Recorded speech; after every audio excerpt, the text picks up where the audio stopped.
Adding metadata to your music is hugely important if you're sending it out into the world. In this video, I'll tell you everything you need to know about what metadata is, how to add metadata to your music files, plus we'll go into the advanced metadata you'll need if you want to get your music onto film and TV shows.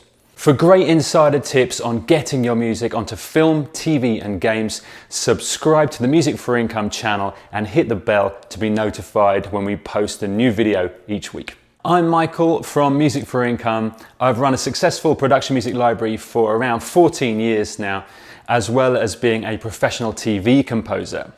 Now, if you're sending out your music to publishers, production music libraries, for sync licensing, or anywhere else, you really need to be adding metadata to every track you create. So what is metadata? With regards to music, metadata is simply information you can choose to add to a music file.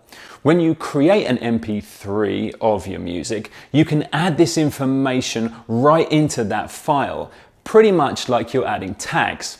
Now, we're not talking about adding this information into the title field of the file though. We'll talk about exactly how you add this information into the music file in just a second. But why should you add metadata to your music files? The most useful thing about metadata is that as it lives within the file itself, it will travel around with that music file. So if you send your music to a company who might be interested in licensing or signing your track, but that track then gets emailed to another person in that company who is the ultimate decision maker, say, or maybe just emailing to someone on their team for a second opinion, they still have your details, even if your music track and your cover email get separated. What kind of information should you add to the metadata for your music? What information you choose to add can vary based on what you intend to do with your music file. As a bare minimum, when sending music files, you should initially be adding the following essential metadata: your name, the track title, your contact information, and copyright holders. This will be you and any co-writers if the track is unsigned at the moment. If your music is intended for music licensing purposes, which just means that you aim to have it placed in a production music library who will be adding it to their catalogue of music to be used by film, TV and video games producers, then you'll need a bunch of other metadata information too. Now, we'll cover that in a moment, but first we'll look at the easiest way to add metadata to MP3s. So, iTunes is still the easiest way to add metadata to your track. Just select your track and hit Command-I, which opens the information page about the track. Here, you should include the song or track name first of all. Make sure that this is clear and simple and not a messy import from your music software session, such as Beautiful Moment V7 Alt Mix, John's vocal muted. Obviously, no one needs to know this or that John never made the cut. In the comments box, add your name, email address, and phone number, including the international code for the country that you live in. Also, state that you own the rights to the track by writing something like "all rights owned by" and then your name. Complete the artist and composer fields too. If you wrote and performed the track, you can fill in both fields with your name. Don't forget to include any co-writers in the composer field too, and it's best to use your full names. If you're a member of a performing rights organization, you could put each composer's PRO affiliation here, plus their IPI or CAE number as well. If you're on a Windows machine, you can right-click an MP3 to get to Properties, then click on the Details tab and add the information in there the same way. If there are other things you like to include in your metadata, drop a comment below this video and share what you do with the other music producers and composers watching this video. Wave versus AIFF. Just a note to say that higher quality music files do slightly differ in terms of metadata. Whilst a WAV and an AIFF sound quality are the same, some people view AIFF files as superior to WAV files, as AIFFs have the ability to store metadata within the file, whereas WAV file metadata works via ID3 tags. It's worth being aware of, but we won't go into details here because once you get to the point of being asked to deliver full quality music files that are better than a 320 MP3, someone is clearly interested in contracting your track and will tell you what they need in terms of metadata at that point. Which brings us neatly onto our last section, metadata for music licensing. If you're sending around music files in general, the above points on metadata should see you good. But as mentioned earlier, quite a lot of metadata is required for a production music library, as this makes up the backbone of information of how your tracks will be found by their clients. As such, the easiest way to do this is to create a spreadsheet for your metadata. Now, some libraries will add metadata themselves, others will ask you to do it, but trust me, adding these fields to a master spreadsheet as soon as you finish each track will pay huge dividends of time later on, as you can forward this sheet to them at a later date once they show interest in signing your tracks. I'll also tell you of some neat advantages of doing just that later in this video that could help your tracks get signed to a music library in the first place. So let's have a look at what fields you should really have in your spreadsheet when compiling metadata for music written for production music libraries. Track title should go first. Edit length. Write the length of the track in minutes and seconds here. You may have other alternative versions that are 60-second or 30-second cut downs, for example. We'll cover those in a second, but for now, let's just carry on. Composer first names and composer last name. This is you, of course, but don't forget to add any co-writers too. Do this as composer 2 first names and composer 2 last name. If your writer name registered with your performing rights organization is different from your real normal name, add a field called PRO name. Writer PRO, put your performing rights organization here.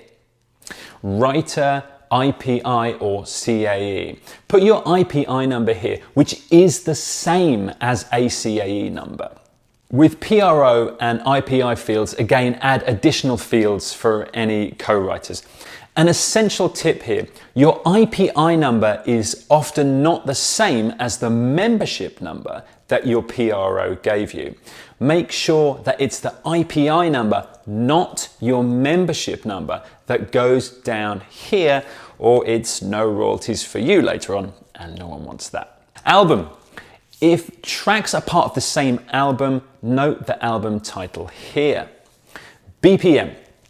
Put the speed of the track in beats per minute here and make 100% sure that this is exact and taken from your DAW session. Track type. Is it instrumental or does it have vocals? Note that by vocals we mean that it's like a song, a prominent sung lyric, as opposed to an instrumental track which has some vocal effects or cleared samples here and there, as that would still be considered an instrumental in these cases. Era. Put 1980s, 1990s, 2000s, etc. as is applicable. Description. A good way to go about this is to structure the description in two simple parts. Firstly, a brief sentence about the main elements of the track. Then, another brief sentence about application. For example, distorted rock guitars over an energetic bass and drum groove. Perfect for determined, powerful applications with plenty of attitude. Instruments. Only include around 2 or 3 instruments here. The purpose is to help people searching for music by prominent instrument, not to list every instrument in the track. You could write electric guitars band here, for example. Note how it's okay to have one of these terms as the overall instrumental genre. So here that would be band, but it could say strings orchestral if it were a film music type orchestral track which heavily featured strings. Sound alikes. Here you could write a few artists that your track sounds like. Make sure to pick artists that are as well known as possible. Mood. Write down a few words here that might describe the mood of the track or of the scene it might be used for. So a couple of notes as well as all that we've covered here. You might well have different edit lengths as alternative versions of your track, such as a 30 or 60-second version or a version with no melody. Each of these should be treated as a separate line in the spreadsheet as they are a separate music file. Label them clearly as separate lines under the main version. So something like beautiful moment 60, beautiful moment, no melody. Check the metadata is still relevant for the alternatives. For example, if you muted the guitars for a cut down version, change any elements with the metadata that mention that that version has guitars in it. Another thing is to always resist the urge to put too much metadata or irrelevant metadata in. You want all of this to be thought out and hyper relevant to your music. Remember, anything irrelevant or misleading that you put down is only going to have a music library client reject your track, as it's not what you said it was. It could also lead to a library not wanting to work with you if they think that your metadata is compromising the integrity of their search relevancy. I know at the library I run, we get really frustrated with writers who get tag happy. So please don't do that with your metadata. Lastly, while there's no need to include full metadata when you're just getting a music library to listen to your track for consideration, there are a few things I like to read more in a composer email than that they have all metadata done and ready to send should I need it. It also makes a composer look organized, professional, and knowledgeable doing this. And that is the kind of person, of course, that we all want to work with. So it could be something that puts you ahead of the competition.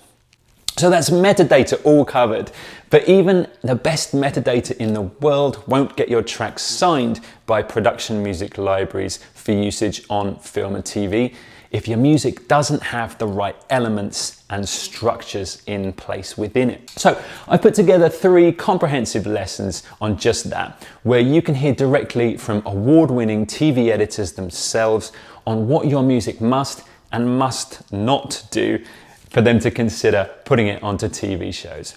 And these rules apply no matter what genre you write in. You can grab those lessons for free by clicking on the link in the description below. Check out these videos next on how to get into making an income from licensing your tracks to production music libraries. And if you like this video, hit that like button, be sure to subscribe and share it with your friends. Catch you next time.